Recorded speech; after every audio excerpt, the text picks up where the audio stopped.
હું આ નામનો વ્યક્તિ નથી. સદગુરુ મુક્તાનંદ સ્વામી જેવો સમર્થ સંત પગની અંદર ઘૂંઘરું બાંધી અને લાખોની જનમેદનીની વચ્ચે નાચ ગાન કરતા કરતા એમણે હાથીનું ચિહ્ન બનાવી દીધું હતું. ધન્ય છે એ મહાપુરુષોને. અને આપણને તાળી પાડી અને ભગવાનનું પદ બોલતા અભિમાન આવે. ધ્યાન રાખજો, આ સત્સંગ માહોલની અંદર જો અભિમાન નહીં છૂટે તો જિંદગીમાં ક્યારેય નહીં છૂટે. This is the last chance. આપણા માટે છેલ્લો ચાન્સ છે. અને આનાથી કોઈ પવિત્ર ક્ષેત્ર નથી. જે ક્ષેત્રની અંદર ભાગવતના શબ્દો ગુંજતા હોય, જ્યાં ઉપદેશાત્મક વાણી જેનો પ્રસરણ થતો હોય, એ ભૂમિ તો દેવભૂમિ કરતાંય દિવ્ય છે. અને એ ભૂમિમાં બેઠા પછી જો દુર્ગુણ રૂપી અભિમાન જીવનમાં આવે તો એનું જીવન નિરર્થક છે. એટલા માટે તાળી પાડી જય જય જય હનુમાન ગુસાયે, હનુમાન ગુસાયે, कृपा करहु गुरुदेव की नाहि।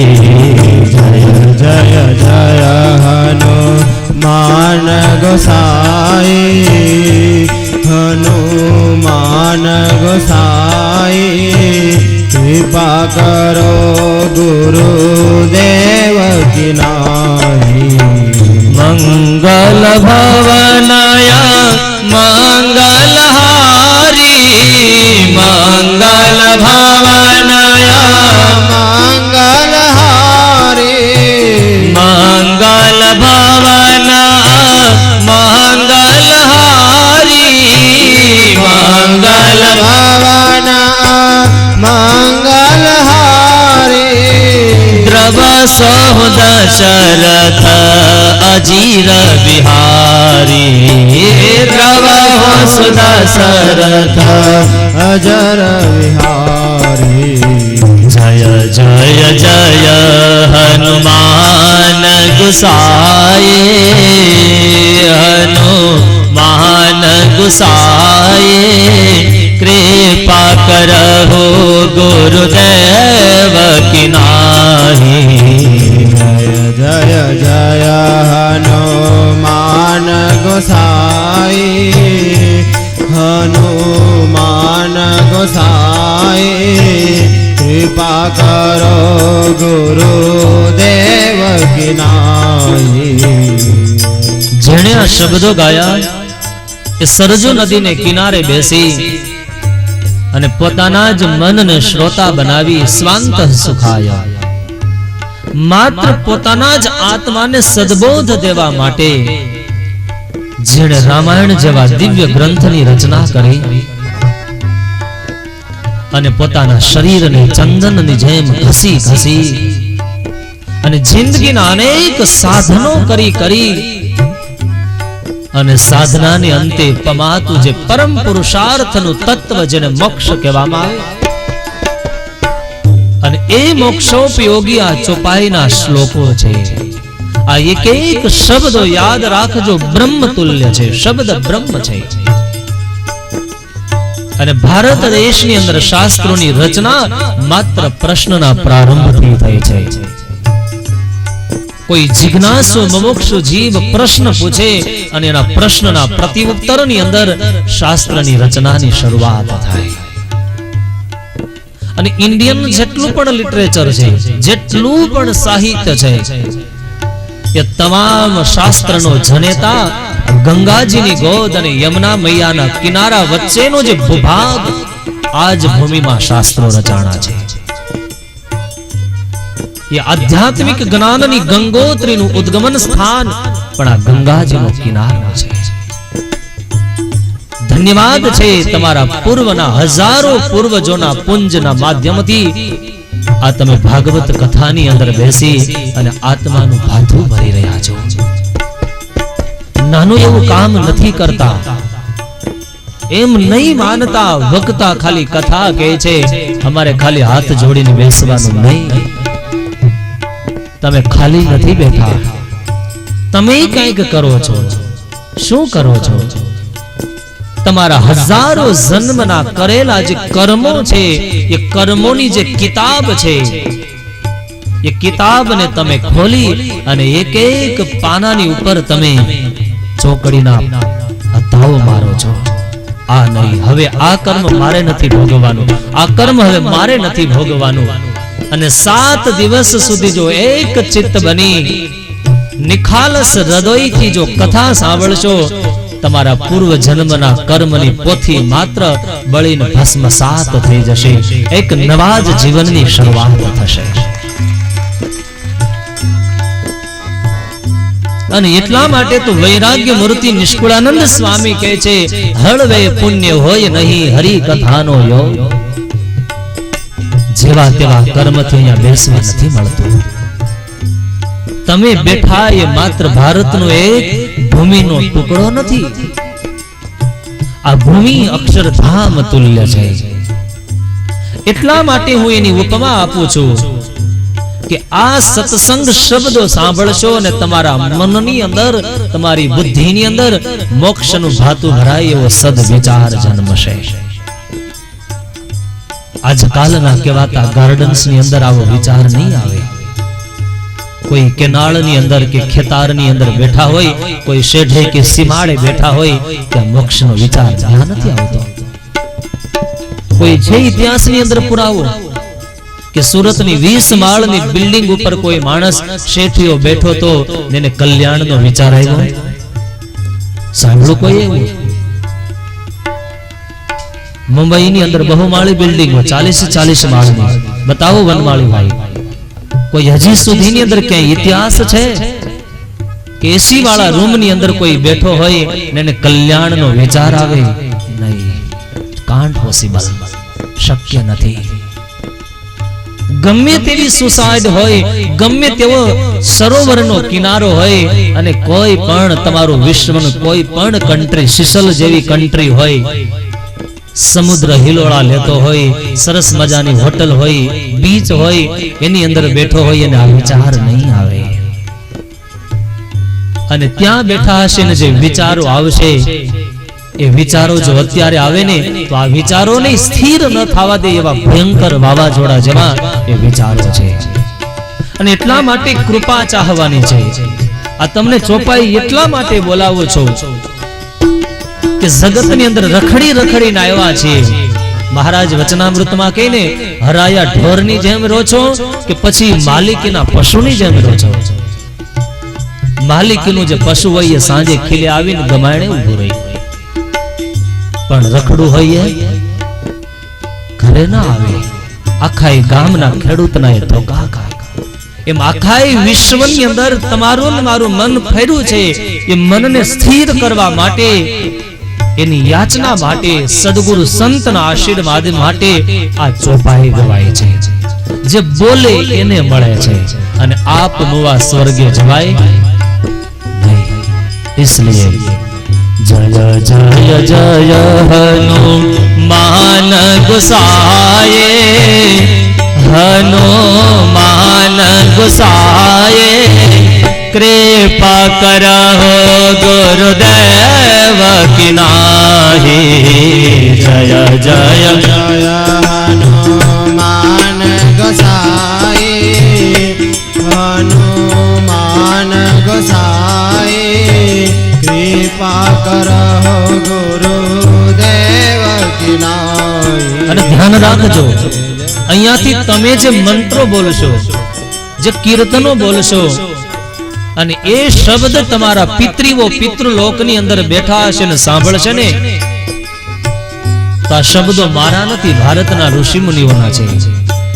જ્યારે એમનું જ ઉત્તરાધિકારી સંતાન જ્યારે સત્કર્મ કરે છે, અને એના જ પિતૃઓ જો નરકમાં હોય અને આ સત્કર્મને જોવે ને, પિતૃઓને પણ સ્વર્ગનું સામ્રાજ્ય મળે છે. મંગલ ભવનય મંગલ હારે, મંગલ હારે, દ્રવ સહુ દશરથ અજીર બિહારી. મંગલ ભવનય મંગલ હારે, દ્રવ સહુ દશરથ સહુ દશરથ અજીર બિહારી દ્રવ સહુ દશરથ અજર વિહારી જય જય જય હનુમાન ગુસાઈ કૃપા કરો ગુરુદેવ કી નાય।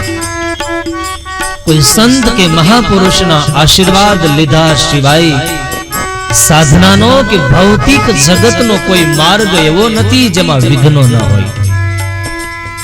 જગતના તમામ માર્ગો વિઘ્નોથી પડેલા છે અને બહુ સરળ તમને દ્રષ્ટાંત આપું।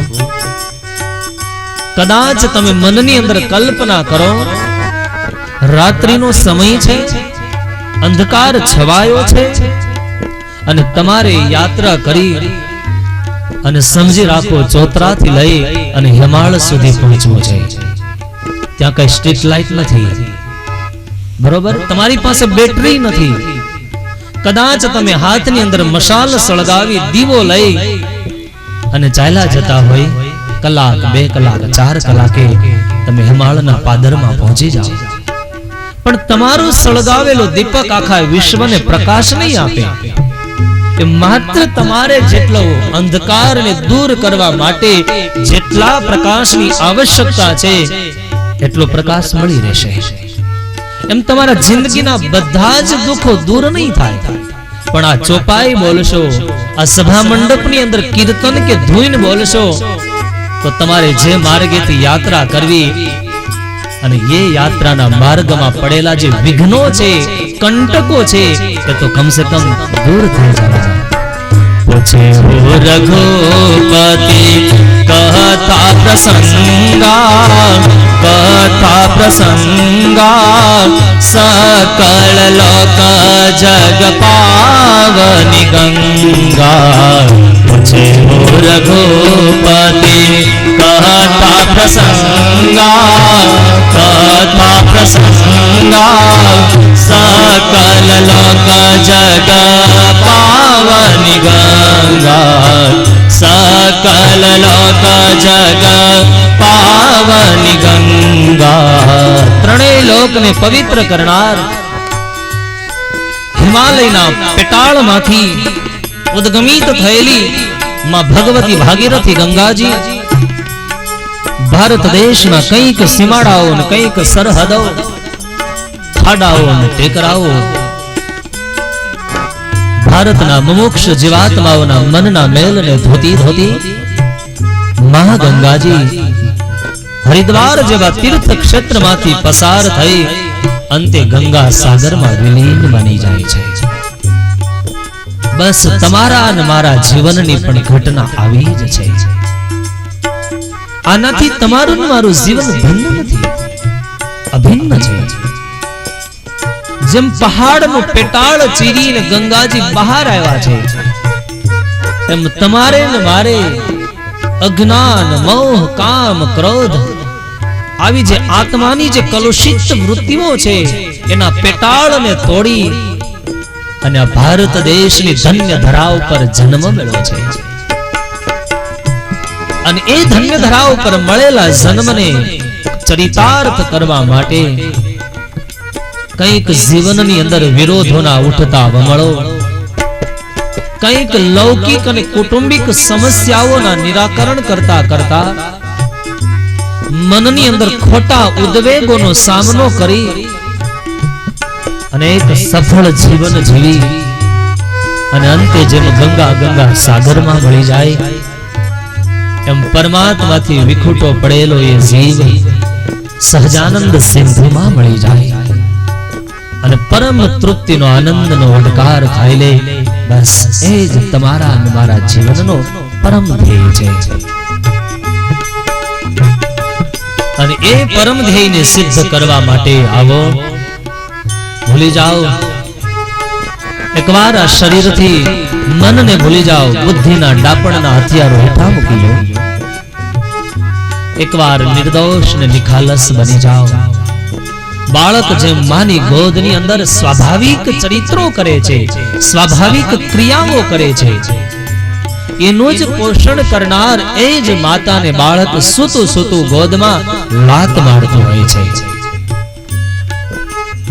પણ લાત મારવા પાછળ બાળકનો ખોટો ભાવ નથી, એનો પ્રેમ છે, એની નૈસર્ગિક ક્રિયા છે. એમાં સત્સંગ મંડપની અંદર બેઠા પછી કીર્તનનો સૂર રેલાય અને હાથની તાળી ન પડે. જેમ અષાઢ મહિનાની અંદર આકાશમાં વાદળો થાય અને નભમંડળની અંદર મેઘાડંબર જામ્યો હોય, ભયંકર વીજળીઓના ગડગડાટ થતા હોય અને મોરલાઓ જો ન નાચે તો મોરલા કે અમારું જીવન નિરર્થક છે. આમ પરમાત્માના ચરિત્રોની જે ગર્જનાઓ થતી હોય, જ્યાં મોક્ષના દાન પાતા હોય,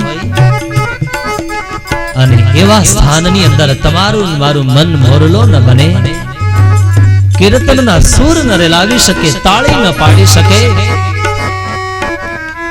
તો સજ્જનો યાદ રાખો, એ જીવને પરમાત્મા સુધી પહોંચવામાં હજી કેટલા પાપોના અવરોધો પડ્યા છે. આવો ભાગવતની અંદર જઈ અને જેમ ગંગા મૈયાનું દર્શન, એનું આચમન અને બે હાથ જોડીને કરેલો નમસ્કાર ત્રણેય પ્રકારથી જીવને પુનીત કરે, એમ ભાગવત કથા પણ ભવૌષધિ છે. જે ગંગાજીના એક આચમન માત્રથી મોક્ષ થઈ જાય.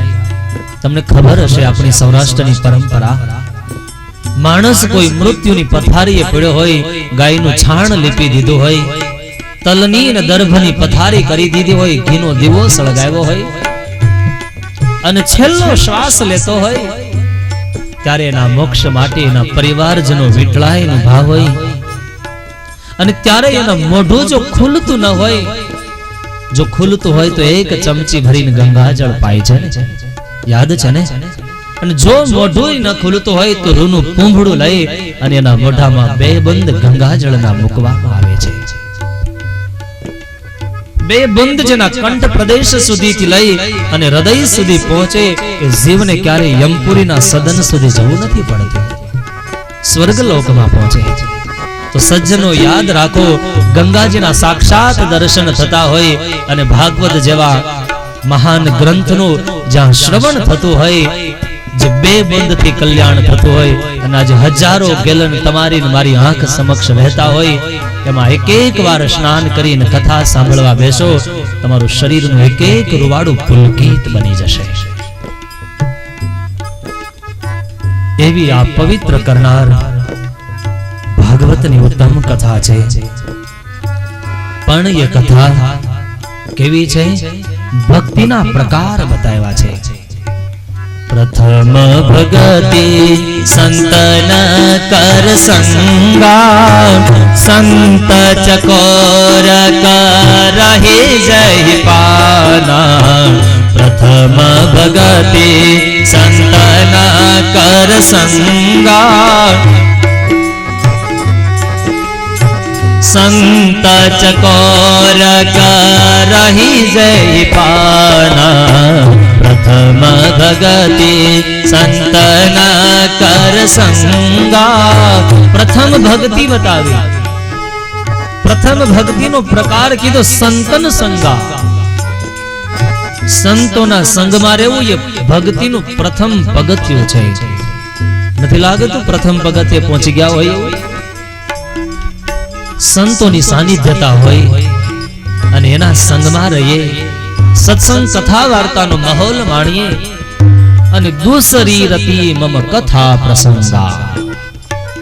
અને ભક્તિનું બીજું સોપાન છે, જો સંતના ચરણમાં તમને ભાવ જાગે, તમારા બે હાથ ભેગા થઈ જાય, તમારું મસ્તક જેના ચરણ સુધી પહોંચી જાય, પુરુષાર્થથી નહીં, પ્રયાસ કરીને નહીં, સહજતાથી, જેની બે આંખ ભેગી થતા તમારું મસ્તક ને તમારા બંને હાથ જેના ચરણ સુધી પહોંચી જાય, આવો ભાવ જ્યારે તમારા હૃદયમાં જાગે ત્યારે યાદ રાખજો, પ્રથમ ભક્તિનું પગથિયું ચડી ગયા.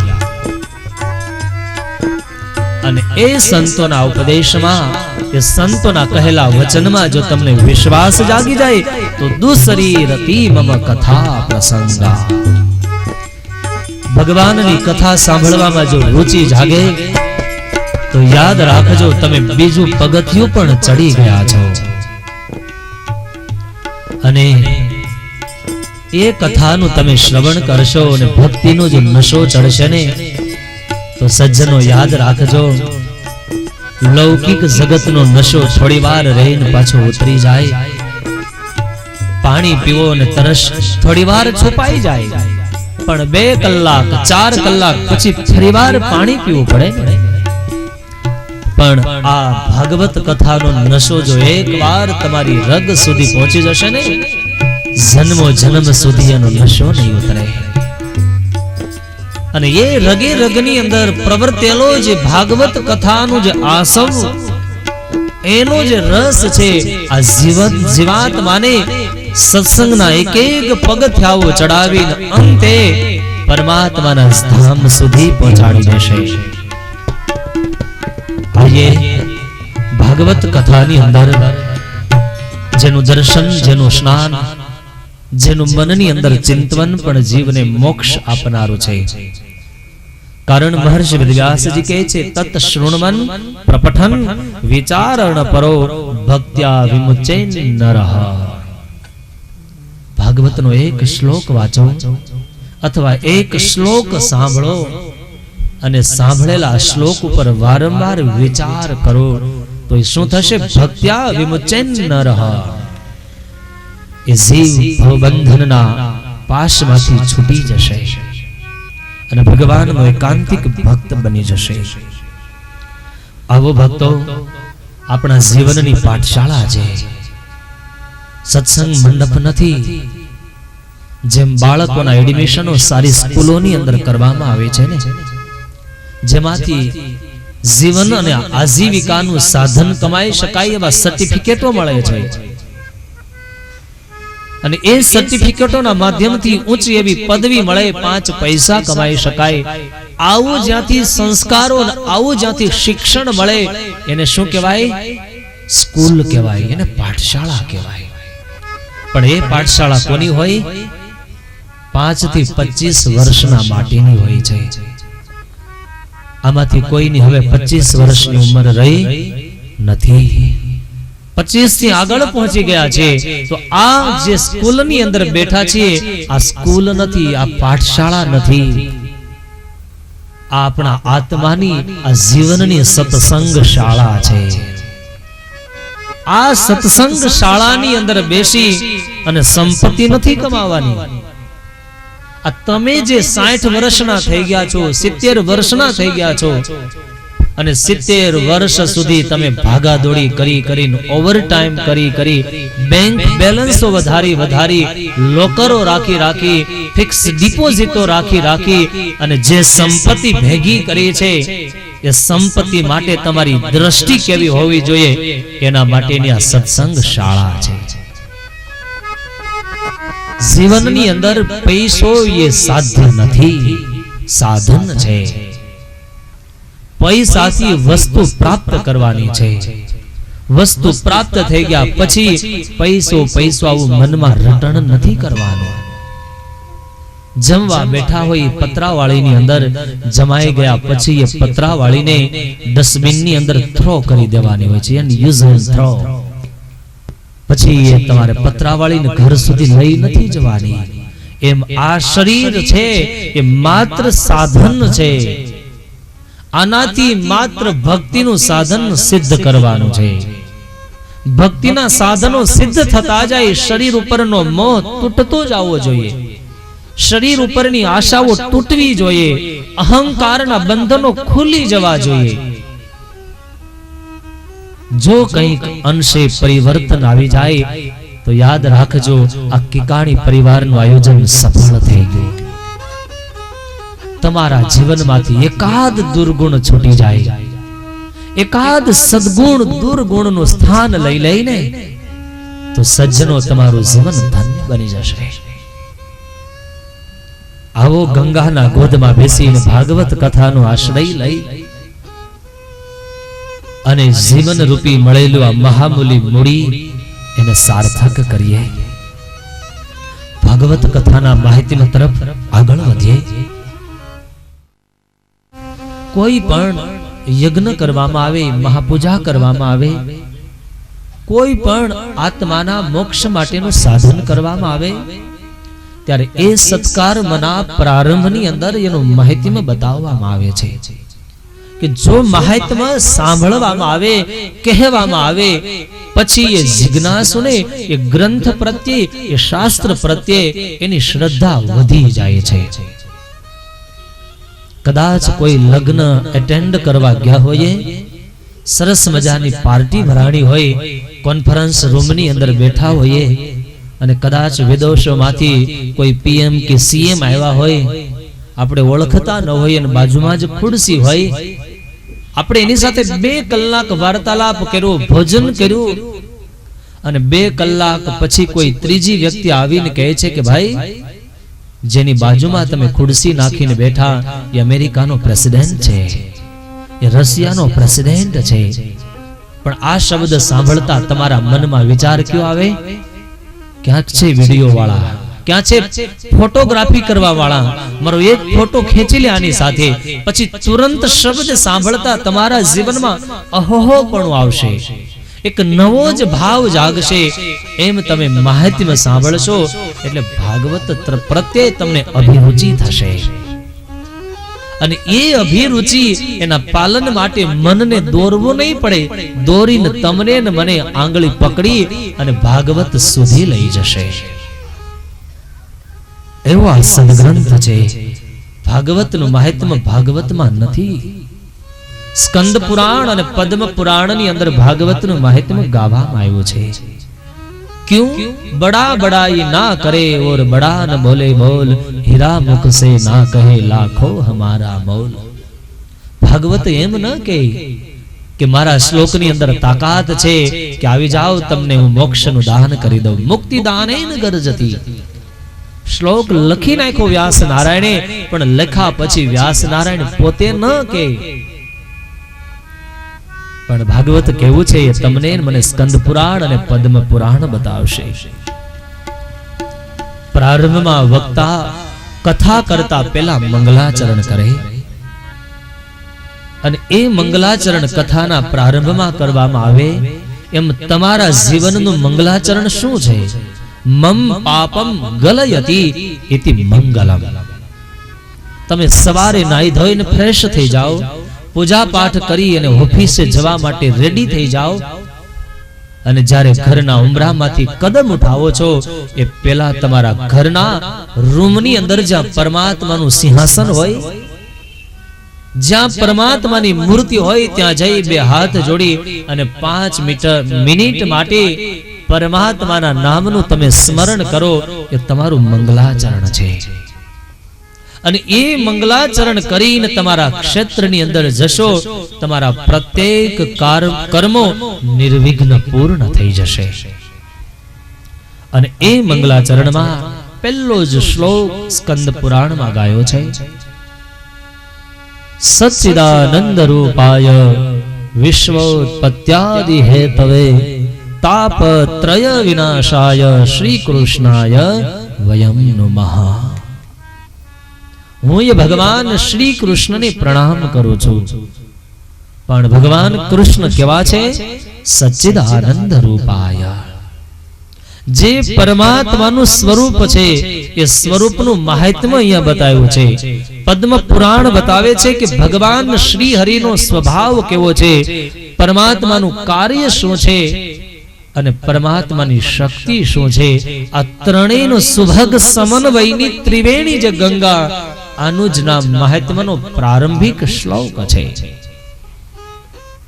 પરમાત્મા સ્વયં સચ્ચિદાનંદ ઘન છે. એમાં બીજી 3 વસ્તુઓ રહી છે: સત, ચિત અને આનંદ. સત હોય પણ જેમાં જો ચિત ન હોય તો સત શબ્દ જે છે એ શાશ્વતતાનું દર્શન કરાવે, પણ સતની અંદર સજ્જનો જો ચિત ન હોય તો એ સત જડ બની જાય છે. એટલા માટે ભારતીય વેદાંતનો સિદ્ધાંત છે કે સતની સાથે ચિત્ત હોવું એ આવશ્યક છે. સત હોય સાથે ચિત્ત મળી જાય તો શાશ્વતય બની જાય ને ચૈતન્યમય પણ બની જાય. તો આવા તો આપણે છીએ.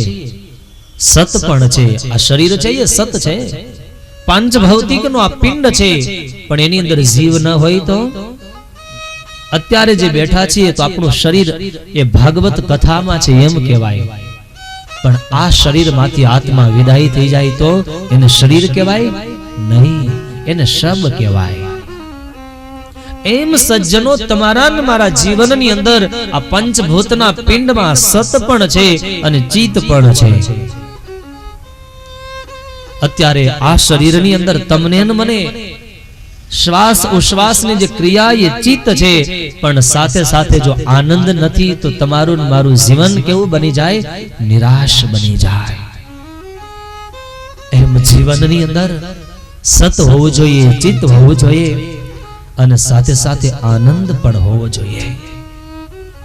એ આનંદ શું સુરતની કોઈ માર્કેટમાં મળે?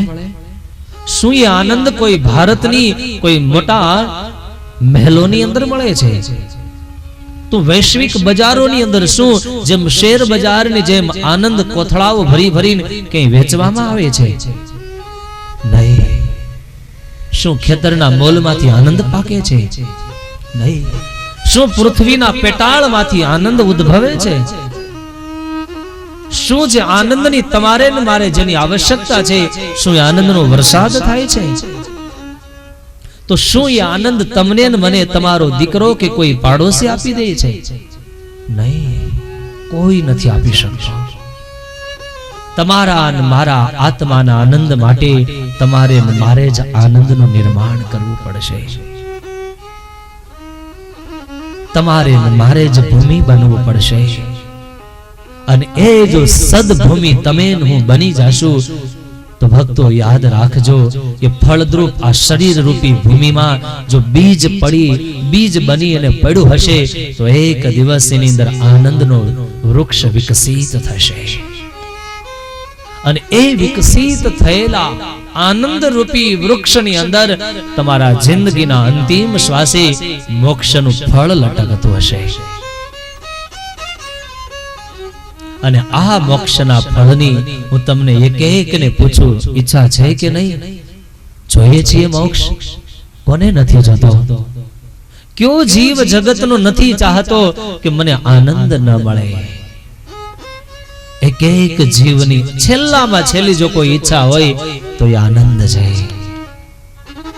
લાખો ઈચ્છાઓ છે પણ હજારો ઈચ્છાની છેલ્લામાં છેલ્લી જો અંતિમ કોઈ ઈચ્છા હોય તો એ આનંદની અનુભૂતિની ઈચ્છા છે.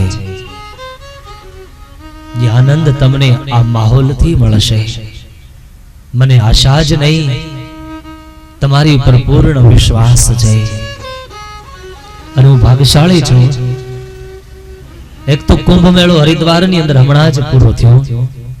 તમને ખબર હોય તો એકાદ વર્ષ પહેલા બધા જ વિશ્વના લોકો કોન્ફરન્સ રૂમની અંદર ભેગા થયા હતા અને ઓલિમ્પિક મિલેનિયમ ક્યાં રાખવી એની બહુ મોટી ચર્ચાઓ થઈ હતી. અબજો રૂપિયાનો વ્યવહાર થયો હતો 2 નંબરમાં, પણ છતાંય ઓલિમ્પિકનું સ્થાન અમેરિકાને જોતું હતું પણ ન મળ્યું. આજે સદભાગ્ય ભારત દેશને મળ્યું આ વર્ષે. પણ એ ઓલિમ્પિકની અંદર વિશ્વની અંદર જેટલી કળાઓ છે, જેટલા પણ ગેમ્સના ઇન્સ્ટ્રુમેન્ટો છે, એ બધાનું પ્રદર્શન એ ભારતનું કેપિટલ ઓફ ઇન્ડિયા દિલ્હીની અંદર પ્રદર્શન થવાનું છે. એમ ભારત દેશનું જેને શ્રદ્ધા જ્યાં રહેલી છે, જ્યાં ભારત દેશનો એક એક જીવ મુમુક્ષુ છે, આસ્તિક છે, પુણ્યશાળી છે, એવા ભારતના આસ્તિક જીવાત્માનું કોઈ મિલેનિયમ સ્થાન લાઈફ ટાઈમ જો કોઈ હોય તો એ હરિદ્વારની દિવ્ય ભૂમિ છે.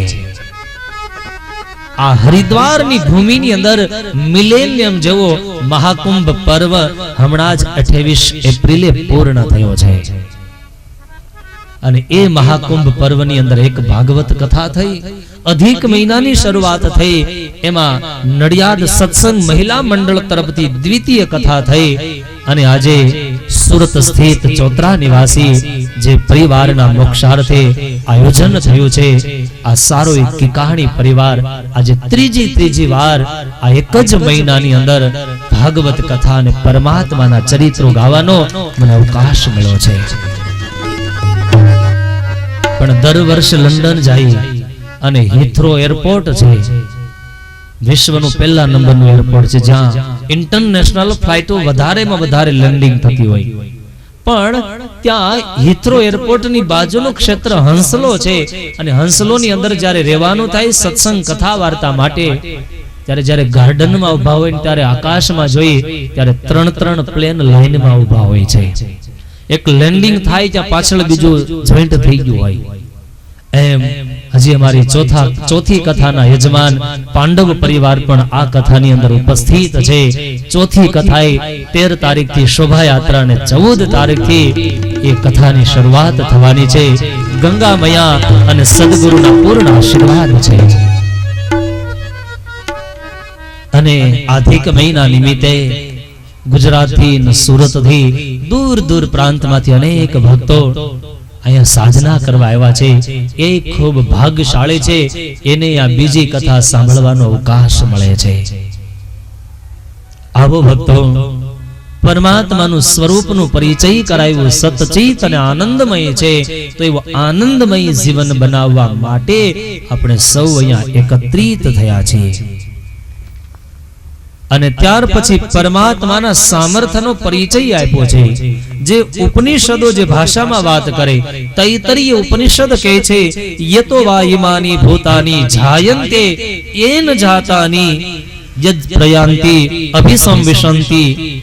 જેનાથી જગત જન્મે છે, જેનાથી જગત જીવે છે, અંતે જેનામાં જગત જાય છે, એવું વિશ્વની ઉત્પત્તિ, સ્થિતિ અને પ્રલય એ પરમાત્માનું કાર્ય છે. આ જગતની અંદર આ વિશાળ દેખાતું બ્રહ્માંડ, પણ આપણી કલ્પના કરી આપણો 10 બાય 10 નો બેડરૂમ કેટલો મોટો લાગે હે? અત્યારે નહીં લાગે.